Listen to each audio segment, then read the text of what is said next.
tentando correlacionar, né, me enxergam como professora de penal, e aí quando eu falo da Maria da Penha, eles ficam tentando correlacionar os termos que a lei determina, o que são violência doméstica e familiar contra a mulher, com um tipo penal. Ficam tentando fazer esse casamento perfeito e não tem. A Lei Maria da Penha ela é mais ampla, ela tem um olhar maior, de novo, ela tem um olhar social. Então, a gente vai encontrar um artigo na Lei Maria da Penha que vai dizer o seguinte, olha, são formatos de violência doméstica contra a mulher. E vai trazer, inclusive, exemplos. Imagina a lei mostrando para a sociedade que a violência doméstica antecedem essa violência de natureza física. Então, a gente encontra nesse artigo que existe violência contra a mulher contra a violência de natureza moral. Aí a gente vai correlacionar com os tipos penais de crimes contra a honra, a calúnia, a difamação, a injúria. Mas existe também a violência contra a mulher de natureza psicológica. E aí eu sempre dou um exemplo na sala de aula, porque os alunos ficam tentando, né, procurar qual é o tipo penal a que se refere essa violência psicológica, e aí encontram os dois mais básicos, né, que é a ameaça e o constrangimento ilegal. Mas olha esse exemplo que eu me deparei no escritório. Um casal era coproprietário de uma empresa, mas a mulher constava no contrato social como a sócia administradora. E aí, a partir do momento que eles começaram o processo de divórcio, não era nem divórcio, era dissolução da união estável, a partir deste momento, o sujeito, querendo se impor dentro da empresa, querendo mostrar ares de dono, entrava na sala dela, nos horários que ele sabia que ela estava trabalhando, puxava uma cadeira e sentava do lado dela e ficava assim, ó, na tela do computador, olhando todas as atitudes que essa mulher estava tendo. Gente, vocês não sabem como a mulher estava quando ela chegou no meu escritório. Essa mulher estava magra, super magra. Pelas outras fotos que ela me mostrou, ela tinha perdido muitos quilos. Estava com problemas de natureza psicológica. Por quê? Todas as vezes que ela ia trabalhar, esse sujeito impunha essa violência psicológica contra ela, de ficar sentado na sala dela, de ficar dividindo o espaço com ela e fiscalizando o que ela fazia enquanto sócia administradora. Você me pergunta, qual é o tipo penal para isso? Eu não vou saber lhe dizer. Eu não vou achar um tipo penal, mas isso é uma violência de natureza doméstica? Sem dúvida. Ele pedia relatórios e mais relatórios do patrimônio da empresa. É um outro formato de violência contra a mulher, que é a violência de natureza patrimonial, que muitas mulheres nem se dão conta de que isso acontece, porque, via de regra, quem cuida do orçamento da casa é o homem. Quem controla os valores de entrada e saída da casa é um homem. Eu tive a oportunidade, há alguns meses atrás, pré-pandemia, de chegar em casa de carro com uma amiga minha que é juíza. A gente tinha almoçado no shopping, chegamos em casa, na casa dela, de carro. E ela tinha comprado um sapato. Ao invés dela subir com o sapato, ela deixou no carro. Aí eu falei, você esqueceu o sapato? Ela, não, é que o carro de não sei quem está aqui na garagem, eu não quero chegar com essa sacola. Disse, minha filha, preste atenção, você é professora, você é juíza. É claro que você não vai ser perdulária, pródiga, de gastar todo o orçamento da sua família, mas por que você não pode comprar um sapato? Por que você está tendo o seu orçamento controlado nessas situações? Isso é um formato de violência contra a mulher, isso é a violência de natureza patrimonial. Me pergunte, qual é o tipo penal que isso representa? Às vezes é um furto, às vezes é uma apropriação indébita, mas às vezes não. Às vezes a violência patrimonial que a Lei Maria da Penha está tratando não corresponde a um tipo penal. E isso é muito interessante na lei, é que ela faz essa explicação dos formatos de violência e não necessariamente vai ter um processo penal por trás, é só para que as mulheres se deem conta de que isso é um relacionamento de natureza abusiva. Assim como o próximo formato de violência contra a mulher vai ser a violência de natureza sexual. Essa violência sexual, a gente imediatamente vai pensar nos tipos penais mais graves, né, na situação do estupro, estupro de vulnerável, enfim. Mas existem outros formatos de violência sexual que não necessariamente no Código Penal. Eu dou exemplo demais com a música de Jennifer. Todo mundo conhece, né? E tem coisas que a gente naturaliza tanto. Esses sertanejos mesmo. Cada vez que eu olho, eu ouço a letra da música, eu digo, gente, isso aqui é um formato mais do que abusivo nos relacionamentos.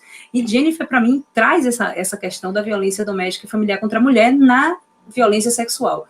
Ele diz que conhece Jennifer no Tinder e que Jennifer faz umas paradas que ele não faz com a companheira. Ou seja, essa comparação de práticas sexuais para forçar a mulher, veja, não é forçar mediante violência ou grave ameaça, porque senão é estupro, mas para forçar por conta de uma questão psicológica, a que ela faça determinadas práticas que ela não quer, que ela não tem interesse, que ela não gosta, enfim. E isso é um formato que a lei deixa para a gente ali uma sementinha da violência de natureza sexual. E, por fim, a gente tem a violência física. A violência física vai chegar em todos os graus da lesão corporal, leve, grave, gravíssima, seguida de morte, e vai chegar ao ápice, que é a situação do feminicídio, tentado ou consumado. Quando a lei do feminicídio surgiu, a gente tem uma dificuldade muito grande, ou pelo menos eu tenho, acho que Dani também, quando ela for falar, eu vou até fazer essa provocação, a gente tem uma dificuldade muito grande de dar determinados assuntos em sala de aula, porque a nossa bibliografia é basicamente formada por homens. Se alguém conseguir aí me dizer um manual de direito penal escrito por uma mulher, se você me der 2 exemplos, você vai estar me dando muito. Você vai estar me dando muito. E se você for na biblioteca da faculdade, das faculdades, mas da UFBA especificamente, você vai encontrar diversos autores homens, desde a minha época de estudante. Na minha época de estudante, a nossa febre era Damásio de Jesus. Damásio vinha para Salvador palestrar, o auditório do Centro de Convenções, só faltava pular a gente pela janela. Mas homem. Bittencourt, homem. Rogério Greco, homem. Guilherme Nucci, homem. Kleber Masson, homem. Renato Brasileiro, homem. Professores excelentes, mas são homens. E tem uma perspectiva de enxergar determinadas situações que é a perspectiva masculina. Então, muitos doutrinadores, muitos criticaram a existência da lei do feminicídio. É desnecessário, é direito penal de emergência, já poderia enquadrar como motivo torpe. E aí a gente fica naquele questionamento, né? A gente sempre bate, enquanto professor de direito penal, na desnecessidade de criação de novos tipos penais, de evitar essa hiperinflação do direito penal, mas de repente a gente vê um sem número de mulheres morrendo por conta de violência doméstica.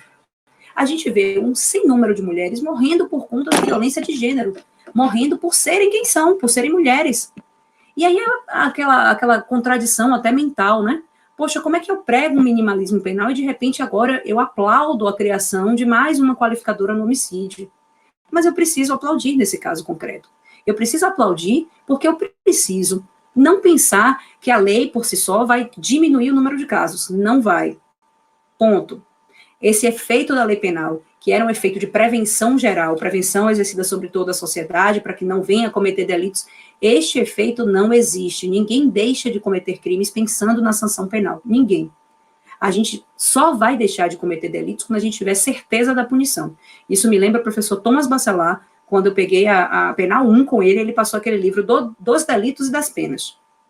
E aí tinha lá um dos capítulos que dizia, não é a dureza das penas, é a certeza da punição. Por que eu sei que no carnaval, será que a gente vai ter carnaval? No carnaval eu tenho que ir de Uber, porque quando eu passo pelas avenidas de saída do carnaval, em todas tem uma blitz de alcoolemia. Eu não posso ir de carro, eu vou separada em uma blitz, eu vou tomar uma multa. E veja, não é porque é multa, não é porque é financeiro, não, é porque é certeza da punição. Então você vai de Uber, você vai de táxi, você vai de ônibus, você não vai de carro, você não vai beber e dirigir porque tem a blitz. Quando a blitz não está, você arrisca. É pertinho, é ali, eu vou colocar no Waze, vou ver se tem blitz. Então, a certeza da punição é muito mais séria, muito mais levada em consideração do que a dureza da pena. O feminicídio, para mim, ele tem um marco muito importante, que é para a gente gerar números. Eu consigo gerar números de homicídio com motivo torpe, que vão misturar outras motivações com a violência de gênero. Mas quando eu falo no feminicídio, eu consigo gerar números de mulheres que são mortas em situação de violência doméstica e familiar, para que com esses números eu pressione o Estado e diga, você precisa de políticas públicas diferenciadas, porque nós estamos como mulheres morrendo, e estamos como mulheres morrendo não por conta de um crime que aconteceu na rua. Nós estamos morrendo em casa, nós estamos morrendo por conta dos nossos companheiros e companheiras. Então, para mim, a importância do feminicídio não é achar ideologicamente e ingenuamente até, posso dizer, que a lei do feminicídio vai diminuir o número de casos. Não vai. Como nenhuma lei vai diminuir o número de casos. Não vai. Só a lei não é eficaz para isso. Mas eu posso gerar números para pressionar o Estado ou orientar o Estado nas políticas públicas para as mulheres que o Estado deve